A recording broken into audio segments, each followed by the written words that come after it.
ونصلي ونسلم على رسوله الكريم۔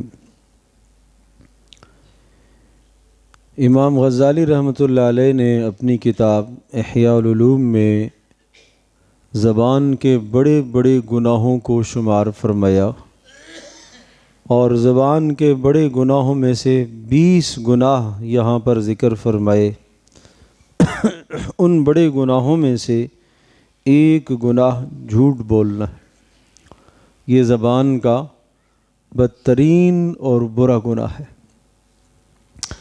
اور پھر اس پر ایک خطبہ ذکر فرمایا کہ سیدنا ابوبکر صدیق رضی اللہ تعالی عنہ نے رسول اکرم صلی اللہ تعالی علیہ وسلم کے انتقال کے بعد ایک خطبہ ارشاد فرمایا، اور اس خطبے میں آپ رونے لگے، اور پھر یہ ارشاد فرمایا کہ پیارے پیغمبر صلی اللہ تعالی علیہ وسلم اسی جگہ پر جہاں میں کھڑا ہوں، اسی جگہ پر کھڑے ہو کر آپ نے یہ ارشاد فرمایا تھا، ایاکم والکذب فإنہ مع الفجور وہما فی النار، کہ جھوٹ سے اپنے آپ کو بچاؤ، اس لیے کہ جھوٹ بہت بڑا گناہ ہے، بڑی نافرمانی ہے، اور نافرمانی اور جھوٹ دونوں کے دونوں دوزخ میں لے کے جانے والے ہیں۔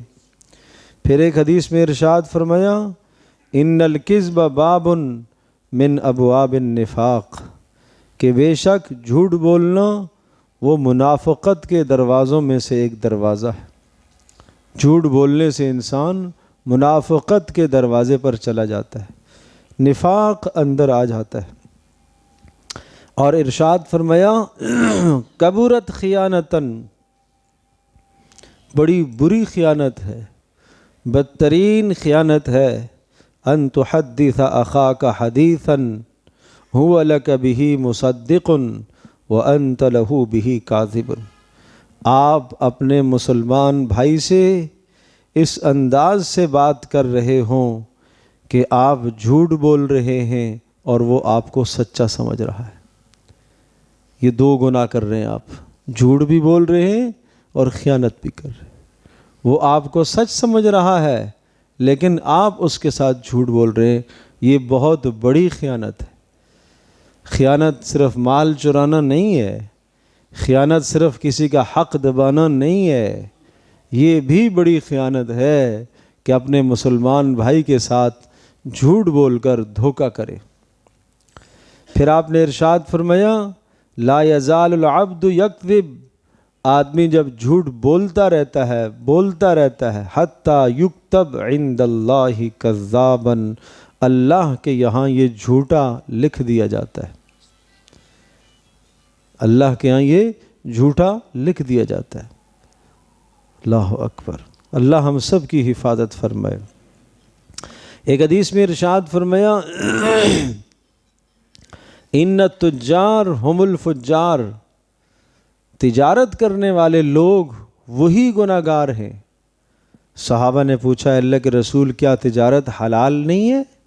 کہا ہے، لیکن وہ تجارت کرنے والے جو اپنی تجارت میں جھوٹ بولتے ہیں، جھوٹی قسمیں کھاتے ہیں، فرمایا یہ تاجر، یہ تجارت کرنے والے بدترین گناہ گار ہیں، بدترین گناہ گار ہیں۔ ایک حدیث میں ارشاد فرمایا، ویل للذی یحدث، وہ بڑا بدترین آدمی ہے، یحدث، جو بات کرے اور جھوٹ بولے۔ کیوں جھوٹ بول رہا ہے؟ تاکہ اس جھوٹ سے لوگ ہنس جائے، لوگوں کو ہنسانے کی خاطر جھوٹ بولتا ہے۔ اس کو ہم کہتے ہیں میں مذاق کر رہا تھا، میں مذاق کر رہا تھا۔ پیارے پیغمبر صلی اللہ تعالی علیہ وسلم نے مذاق میں بھی جھوٹ نہیں بولا ہے، آپ ہمیشہ سچ بولتے تھے۔ اور ایک حدیث میں ارشاد فرمایا، رأیت کأنی رجلا جاءنی، میں نے ایک مرتبہ خواب میں دیکھا، رسول اللہ صلی اللہ علیہ وسلم کا خواب وہی ہوتا ہے۔ آپ نے فرمایا، میں نے خواب میں دیکھا کہ ایک آدمی میرے پاس آیا اور اس نے آ کے مجھ سے کہا، قم، چلیں، اٹھے۔ فقمت معہ، میں اس شخص کے ساتھ چلا۔ فَإِذَا أَنَا بِرَجُلَيْنِ تو میں نے دیکھا کہ 2 آدمیوں کے پاس یہ مجھے لے گیا، ایک آدمی کھڑا تھا اور دوسرا آدمی بیٹھا ہوا تھا، اور جو آدمی کھڑا تھا اس کے ہاتھ میں لوہے کے بڑے بڑے اوزار تھے، اور وہ کیا کر رہا تھا؟ اس بیٹھے ہوئے آدمی کے جبڑوں کو پکڑ کے کھینچ رہا تھا، جیسے پلاس کھینچنے والے اوزار، اس طرح سے، اور جبڑے کو کھینچتا تو پیچھے گدی تک آ جاتا، پھر دوسرے جبڑے کو کھینچتا، وہ گدی تک آ جاتا، پہلے والا ٹھیک ہو جاتا، پھر اس کو کھینچتا یہاں تک لاتا، یہ ٹھیک ہو چکا ہوتا، پھر اس کو کھینچتا، مسلسل یوں اس کو عذاب دے رہا تھا۔ تو رسول اللہ صلی اللہ تعالیٰ علیہ وسلم نے ارشاد فرمایا، فَقُلْتُ لِلَّذِي أَقَامَنِي، جو شخص مجھے ساتھ لے کر گیا تھا اس سے میں نے پوچھا کہ یہ کیا منظر ہے، یہ اس کے جبڑے کیوں چیر رہا ہے؟ اس نے بتایا، هَذَا رَجُلٌ كَذَّابٌ، یہ جھوٹ بولتا ہے، یہ جھوٹ بولتا ہے، اور یہ جو آپ کو منظر دکھایا گیا ہے یہ يُعَذَّبُ فِي قَبْرِهِ إِلَى يَوْمِ الْقِيَامَةِ، یہ قبر کا منظر آپ کو دکھایا گیا ہے، اور یہ قیامت تک اس کو یہ سزا ہوتی رہے گی، قیامت تک اس کو یہ سزا ہوتی رہے گی۔ کیوں جھوٹ بولتے ہیں؟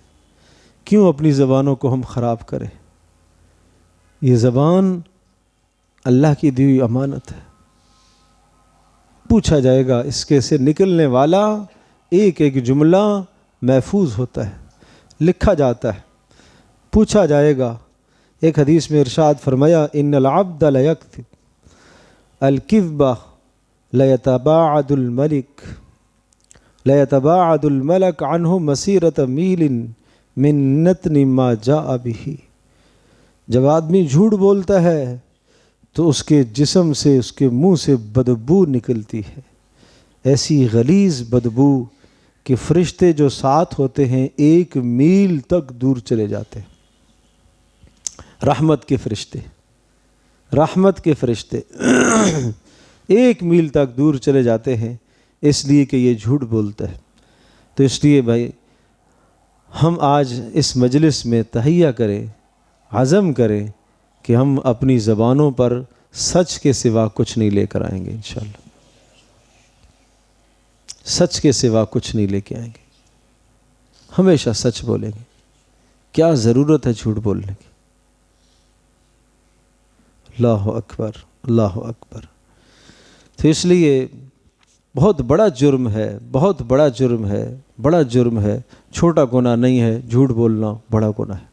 آپ علیہ السلام سے پوچھا گیا، اے اللہ کے رسول، مومن بخیل ہو سکتا ہے؟ آپ نے فرمایا ہو سکتا ہے۔ مومن سے کبھی زنا کا صدور ہو سکتا ہے؟ آپ نے فرمایا ہو سکتا ہے۔ مومن سے کبھی جھوٹ ظاہر ہو سکتا ہے؟ آپ نے فرمایا نہیں، مومن جھوٹ نہیں بولتا، مومن جھوٹ نہیں بولتا۔ اور ہم دن میں سینکڑوں جھوٹ بول کر بھی ہم مسلمان ہیں، سینکڑوں جھوٹ بول کر بھی ہم مطمئن ہو کر رات کو سوتے ہیں کہ میں نے کون سا کوئی گناہ کیا، ایک جھوٹ ہی تو بولا ہے۔ تو اس لیے بھائی ہر آدمی اپنی زندگی کا احتساب کرے، تاخیر سے جانا، ملازمت پر جھوٹی درخواست پیش کر دینا، جھوٹا میڈیکل بنا دینا، اور یہ بننا تو کوئی مشکل ہے ہی نہیں۔ تو یہ کیا ہے؟ یہ جھوٹ نہیں ہے تو اور کیا ہے؟ تو جھوٹ بولنا، جھوٹ لکھنا، جھوٹ پر دستخط کرنا، جھوٹی دستاویز پر دستخط کرنا، یہ سب بدترین جرائم ہیں، برے گناہ ہیں۔ جس طرح سے آپ ماشاءاللہ سب نے نیکی کی، نماز پڑھی، قرآن کی تلاوت کرتے ہیں، تہجد بھی پڑھتے ہیں، اس طرح سے درخواست ہے کہ ان گناہوں سے اپنی زندگی کو پاک کرو، جھوٹ سے اپنی زندگی کو پاک کرو۔ اللہ کے نبی صلی اللہ علیہ وسلم نے انسان تو انسان، جانور اور حیوان کے ساتھ بھی جھوٹ بولنے سے منع فرمایا، بچے کے ساتھ جھوٹ بولنے سے بھی منع فرمایا۔ ایک عورت نے بچے کو کہا کہ آؤ تمہیں کچھ چیز دوں گی، آپ نے فرمایا دینے کے لیے کیا ہے؟ کہا دینے کے لیے کھجور ہے۔ کہ اگر کھجور نہ ہوتی تو اس بچے کے ساتھ جھوٹ ہوتا، یہ جائز نہیں ہے۔ گھر میں بچوں کے ساتھ کتنا جھوٹ بولا جاتا ہے، ڈراتے ہیں بچوں کو، یہ آ رہا ہے، وہ آ رہا ہے، یہ ہو رہا ہے، وہ ہو رہا ہے۔ یہ جھوٹ نہیں ہے ترکی، ان کے مزاجوں میں پھر جھوٹ بھرا جاتا ہے، جھوٹ پیدا ہو رہا ہے ان میں۔ تو اس لیے توبہ کریں، پھر سے ہم توبہ کریں انشاءاللہ۔ آج ہم عزم کرتے ہیں کہ آج کے بعد ہم زبان پر سچ کے سوا کچھ بھی نہیں لائیں گے، ہمیشہ سچ